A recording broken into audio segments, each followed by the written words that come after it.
আসসালামু আলাইকুম। আজকে সকাল সকাল খামারের কাজ শেষ করে আমাদের একটা গুরুত্বপূর্ণ দাওয়াতে যেতে হবে। আমরা ভাই কৃষক মানুষ, দাওয়াতে যাওয়ার আমাদের সময় হয় না, মাঠে ঘাটেই আমাদের সময় কাটে। তবু এক বড় ভাইয়ের আমন্ত্রণে আমাদেরকে আজকে যেতেই হবে ইনশাআল্লাহ। তো আজকে আমাদের খামারের কাজগুলো ছিল বাহিরে, অর্থাৎ আমাদের একটা জমিতে আজকে আমাদের সার বুনে দিতে হবে, কারণ ওই জমির ঘাস আমরা কয়েকদিন আগে কেটে নিয়ে এসেছি। এখন ঘাসগুলো একটু বড় হয়েছে, সার দেওয়াটা আজকে জরুরি এবং এর সাথে পানিও দিয়ে দিতে হবে। তো কাজের ব্যস্ততার কারণে এক একজনে এক একদিকে চলে গেছে। সজীব মামা ঘাস কাটতে চলে গেছে, তো আব্বাকে বললাম যে আপনি আর আমি দুজনে মিলে যাই, সার বুনে দিয়ে আসি। সজীব মামা হচ্ছে মেশিনটা চালাই দিয়ে আসবে, অর্থাৎ যে স্যালো মেশিনটা আছে ওইটা চালিয়ে হচ্ছে আমাদের জমিতে পানি দিতে হয়, ওই মেশিনটা হচ্ছে সজীব মামার। তো আলহামদুলিল্লাহ আমরা সারগুলি আমাদের জমিতে নিয়ে এসেছি। এখন আমাদের একটা কাজ করতে হবে, সেটা হচ্ছে জমির আশপাশ দিয়ে যে গাছগুলি আছে বা কলার পাতাগুলি আছে সেগুলিকে কেটে দিতে হবে, যেহেতু এখন শীতের দিন। আশেপাশের গাছের ছায়া পড়লে এই জমিতে তেমন একটা ঘাসের ফসল ভালো হবে না, মানে ফলন ভালো হবে না। তো এখানে আরো গুরুত্বপূর্ণ একটা বিষয় বলে দিচ্ছি, সেইটা হচ্ছে এখানে আমরা কতটুকু সার দেবো। এখানে জায়গা হচ্ছে 16 কাটার মতো। তো এই 16 কাটা জমিতে হচ্ছে আমরা ইউরিয়া সার দিব 40 কেজি এবং এর পাশাপাশি ডিএপি যেটা কালো সার বলি আমরা, এই কালো সার দিব হচ্ছে 20 কেজির মতো।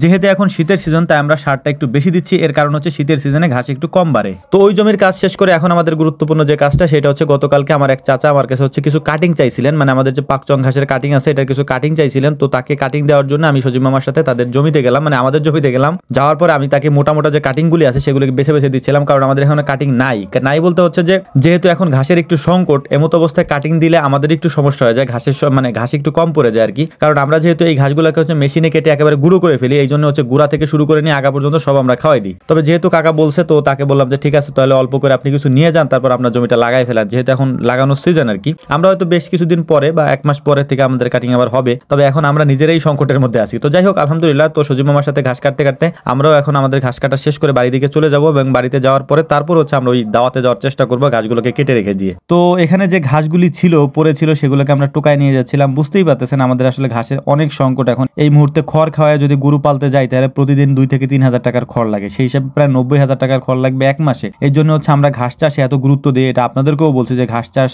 মানে করা ছাড়া আমাদের আসলে বিকল্প কোনো পদ্ধতির বা পথ নাই, এই জন্যই আমরা ঘাসটা চাষ করি। তো যাই হোক আমাদের ঘাস কাটাও প্রায় শেষ। এখন আমি সজীব মামার হাতে সবকিছু বুঝিয়ে দিয়ে বিকেলের দিকে চলে যাবো হচ্ছে ওই অনুষ্ঠানে। এখন আপনাদেরকে বলে নেই দাওয়াতটা মূলত কিসের। এখানে মূলত হচ্ছে আমাদের মুর্শিদপুরে এটা একটা বড় ভাই আমাকে বলছিলেন, উনি একবার আমাকে বাড়িতে এসে বলে গেছিলেন, কিন্তু আমি অত গুরুত্ব দেইনি। পরবর্তীতে ভাই আবার আসছেন, আবার এসে আমাকে বলে গেছেন যে ভাই অবশ্যই, আমি পাথারে ছিলাম ভাই, ওইখানে গিয়ে আমাকে বলে আসছেন যে ভাই আপনি কিন্তু অবশ্যই যাবেন। মূলত এইসব অনুষ্ঠান আমাদের জন্য না, এটা আসলে প্রথমে আমি হয়তো আপনারা মনে করতে পারেন যে মানে অন্যভাবে বলছি, বিষয়টা এরকম না। আমরা ভাই জানেন, আপনারা দেখেন আমরা আসলে মাঠে ঘাটে কাজ করা মানুষ, তো এটা ওনাদের মানে আমার প্রতি একটা ভালোবাসা। তো এই জন্য গেলাম ওইখানে। তারপর হচ্ছে যে যাওয়ার পর দেখলাম যে আমার উস্তাদ তুল্য সবাই আর কি, মানে যারা আছেন তারা সবাই আমার উস্তাদ তুল্য। তো ওনাদের পাশে বসাটা আমার আসলে, আমি যোগ্যতাহীন একটা মানুষ, আমার আসলে বসা সাজে না। তো ভাইরা অনেক সম্মান দিয়েছেন আমাকে, এটা আসলে কৃতজ্ঞতা জানাই ওনাদেরকেও। এবং আমি দোয়া করি ওনাদের যে মিস্টার মেকার যে ওনাদের দোকানটা, এটার উদ্বোধন হইলো আজকে, আমি ওনাদের এই প্রতিষ্ঠানের জন্য প্রাণ খুলে দোয়া করি আল্লাহ তাআলা যেন তাদের এই প্রতিষ্ঠানকে কামিয়াব করেন এবং এটাতে বরকত দান করেন।